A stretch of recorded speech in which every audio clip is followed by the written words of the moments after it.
yaada keessan koomentii irra nu barreessaa. Viidiyoon irraa qabannee dhufnee kanumaa hanga viidiyoo biraatti wal deebi'u. Assalaamu alaikum. Maal taate? Maal taate? Waa'ee jireenya osoo hin xumurin. Osee Baay'ee xumura. Laause. Harka deemte. Jechuun si dubbatu deemame. Roobootii taateeti? Miskiina. Daawwattoota keenya. Jaan akkanumatti ulaa cabsee tumma ba'oo deema. Haal isin wanni anaanillee nagatti hin jeen isin nagatti jaaba. Ana keessumatti ta'u. Abdiyyaan nagatti. Eessa deemtu? Maalaas murree qophii ta'e.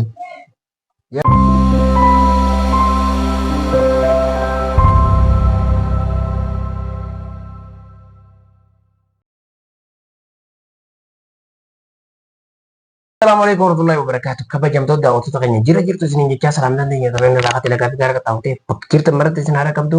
Assalaamu alaikum warahmatullahi wabarakatuh. Hordoftoota kabajamoo jaallatamoo fi qaqqaalii bakka jirtatti salaamanni keenya qilleensa irraa mana manatti naagoo isin jaala. Akkasuma akka tokkoon hordoftoota keenya kana taphachiisuudhaaf gammachiisuudhaaf nagaa qabaachuu keenya kana waliin gammachuutaan haa qooddannu dhufne. Immoo wanti ijoon nuti har'a as keessatti dubbachuudhaa deemnu waa'ee walola Abdallaa fi Liinaa jidduu jiru.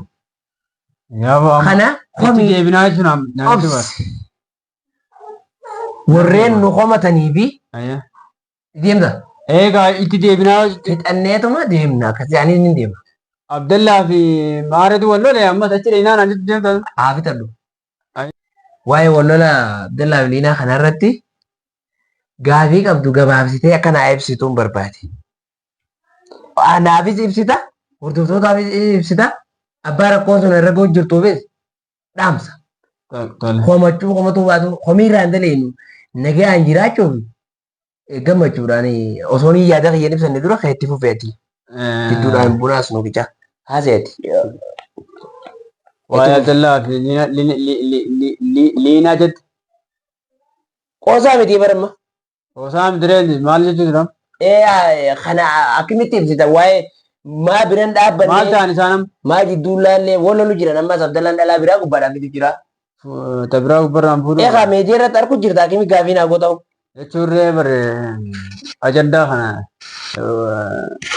wanni wallola cinqii yaa'ii tana hin dadhabe ta'amatu. Jechuun deebisaa quubsaa jecha tokkoon ibsiin jee hordoftoota kanaaf. Warra maa biraan dhaabbanne jiruun siin jee. Eeyywaa. Warra gaafii akkasii gaafatu jiraame. Koomentii jalatti. Okay.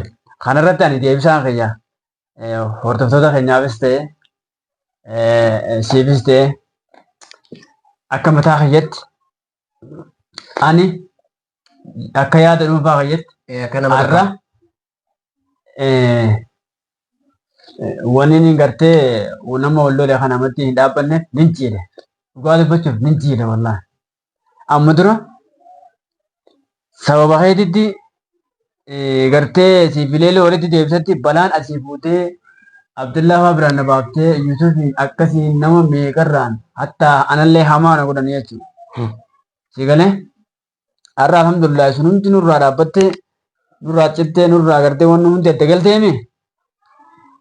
Animma sukurumaan galfatu jira uumammaa tana taa'e amma immoo hordoftoonni Abdallaa fi Liinaan wal lolanii Abdallaan jaartii biraa gubbatti fuudhu waan deemuuf cinaa dhaabbaddaa waan jedhan hordoftoonni nu gaafataa jiran. Kana keessatti ani immoo dhugaa dubbachuuf daawwattoota keenya baay'ee isin jaalladha baay'ee isin kabajalleedha. Waan isin jettanis niin godha waan barbaadan. Cinaa dhaabbaddaa nuun jedhanii jiraachuu osoo hin taane nuun jechuuf taa'an ni beeyna. Xiqqoo boodamma isaan hin beekame osoo nuun jedhanii jechuu baatanii nuti keessaa jechuun waan hin oolamne. Waan hin oolamne.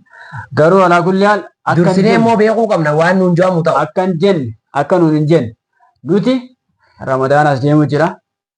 Egaa wanni hundi beektaa yeroo qaba. Osuma si afaan hin banne wanti hundinuu yeroo qaba haasaa kan ka'e bakka itti dhaabde hin irraanfatin qalamaan naa qabde. Osumaas jirru nama tokko ati toltuudhaaf yaaddee fi fakkeenyaaf amma tasaanii cuma dhiisi waan gabaabduu takkaas hima. Namni tokko hawwanii rakkatee telefoonaan naada walii ija kan isaan qabu yookaan tarii telefoonaan qabu yookaan immoo jawwaala bilbila waan dawwalatuun hin qabu jechuu fedheeti. Ayyee.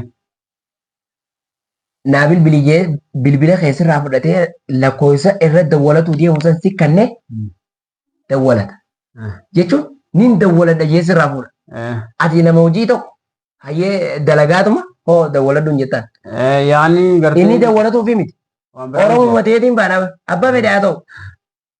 Kuteen inni. Ati immoo maaliif itti kan ta'e inni immoo maaliif kuteen? Ati immoo maal yaaddeeti? Ani isaaf yaadeeti. Tola oolteef. Tola noolee. Ni rakkadhee kana naa bilbilii keessaan qabu tani immoo bilbila hin qabu. Kuteen. Toltuu yaadatti maaltu si mudate? Sharri. Akkana. Kanaaf immoo kanarra maaliin jechuu barbaade? Toltuu ooluu sanurraa haftu. Toltuu yaadne jennee bakka takka dirmachuu takka yeroo nama bira deemne. Hamtuu nu mudata. Nuufuu nama nu dirmatu dhabnaa. Tarimmaa Abdallaa kanaa miti. Laalamee asitti hin fakkaatu. Abdallaa hin fuudhiniiti. Dhiisi jaartii teetii wajjin jiraadhu yoo dheenee jenne. Balaa biraatu nu qabata. Maaltu hin fakkaatu ammas hin fuudhin jechi jedhamu. Namaan hin jedhamu. Namaan hin jedhamu. Fedhuun shanaffaa fuudhu. San mirga qaba. Mirga qaba. Maaliif amantiin teenya afur ayyamte osoo ta'u inni immoo akkaataa mirga isaa akkaataa yaada mataa isaa deemu. San akkaataa jireenya isaatiin murteessaa. Akkasitti deemu. Hanga 20 illee fuudhuu ni danda'a. Akka yaada mataa isaati yoo deemu. Akka yaada mataa isaati yoo deemu. Hayyee liina ammas gaa liina irratti tasaa deebinu. Liinaadhaan liina haa fuudhuuti. Dhiisii ija takkaan isin laala yoo jenne nuu fudhatamti isin nurraa fudhatti. Isaa jira. Nurraa ni fudhatti hin fudhattu bara. Liina haa fuudhuu dhiisi yoo jenneen. Dura waan nama tokko bira dhaabbachuun duratti akkaataa ittiin bira dhaabbattu. Laaluu qabda.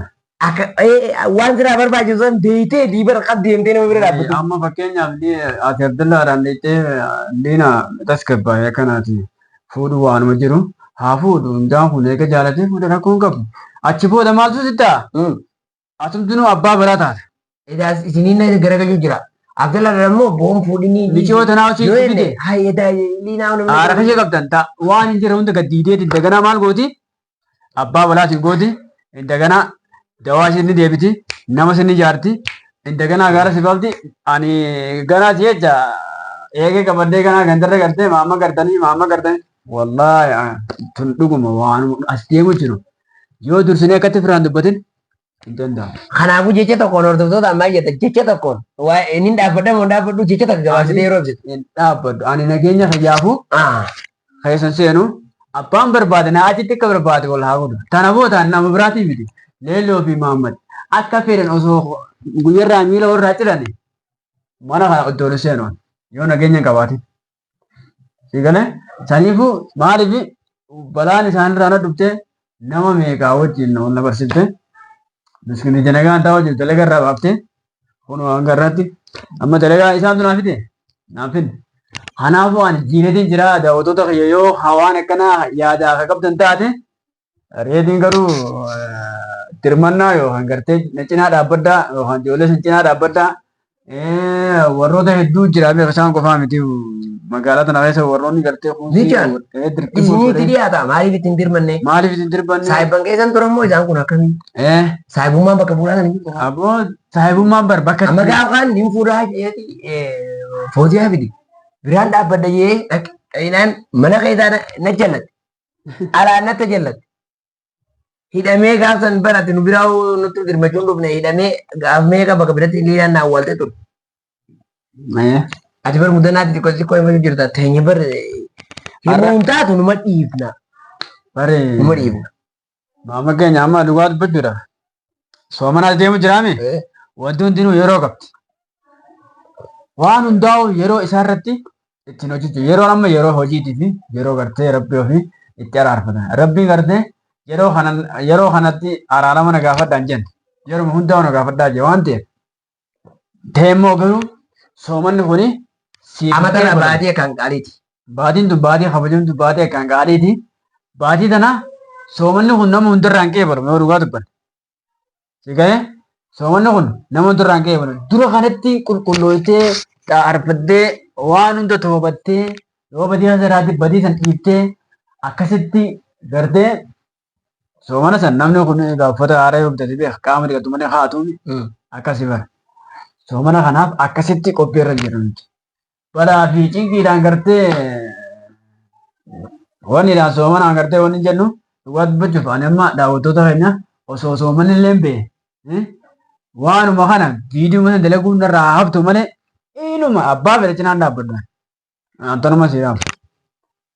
Abbaa fedha bira dhaabbannu. Ani nuti shakkaa'ummaan tana yoo hangara keenya garuu afaan akkana jee qaama nama hirmaachuun beeku. Waan jeesan hojumatti ni haa. Wallaahi. Natti haftu viidiyoon maal naa goote yoo maali eenyu daawwattoota makiyyaami kan isaan beeksisu nama biraatiif bara. Waan biraa barnoota waan biraa wanni biraa asin barsiisu baay'ee jira. Viidiyoon rakkoo namaa mul'isuudhaaf isaanii dhiyeessinu har'aaftu nuti hin feenu. Mee daawwattoota bira biraas hin dhaabbannu akkana waan akkanarra jiranii isin viidiyoon mul'ifnuufi nama dhaqeetu waan kana waraabee fuula daawwattootaa dura lafa kaaya. Eegaa. Yoo dhayneef. Yoo dhagirree satti agarraa. Feenu garuu saahibummaan deenya tabiraati yaa'inoo tabiraati. Intooka. Intoore. Saahibummaa. Saahibummaa jechuun namni tokko yoo nagaa fi tasgabbii mataa isaa qabaate bira dhaabbata. Nagaa fi tasgabbii waliigaltee mataa isaaniitu hin qabanii.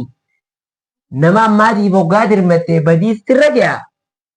Akkamitti hin dirmanu daawwattoota keenya. Waamuma fedhan. Akka jalqabanitti taphni kagaaniitii misa akka jalqabanitti haa fixatanii yaa'ii isaanii. Jamma keessaaf tanne baanee alhamdulillah.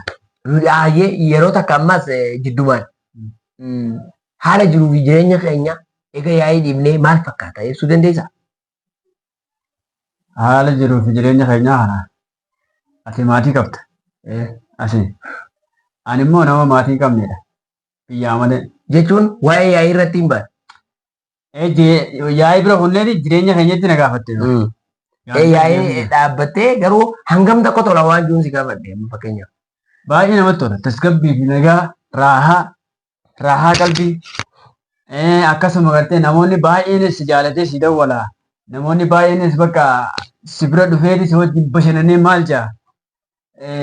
Bakka akkanuma osoo nyaanni akkanuma dhiinii hageequu bareeda hin jiru. Barii yeroo mashaakila irra jiru san keessatti namni hundi miilaan nu bira kute hundi ijoollee siirii san warra siiriitti godhan san warra maaree san warra nama akkana godhe hayabaluu akkas godhe san. Aboo mana akkatti qabbanaa hin gorree mana ammaa tana ammaa mana nu seenee kan ta'u waan. Kanaaf daawwattoota keenya yaada keessan koomentii irra nu barreessaa viidiyoon irraa qabannee dhufnee kanumaa hanga viidiyoo biraatti waan deemu. Assalaamu alaikum. Maal taate? Maal taate? Waa'ee jireenyaa osoo hin xumurin. Baay'ee xumura. Laause. Harka deemte. Jechuun si dubbatu deemame. Roobootii taateeti. Miskiina. Daawwattoota keenya. Jaan akkanumatti hulaa cabseetuma ba'oo deema. Haalli isin wanni anaanillee nagatti hin jeen isin nagatti jaaba. Ana keessumatti ta'u. Hundiyaan nagatti. Eessi jentu? Maalaas murree qophii ta'e. Yalla deema.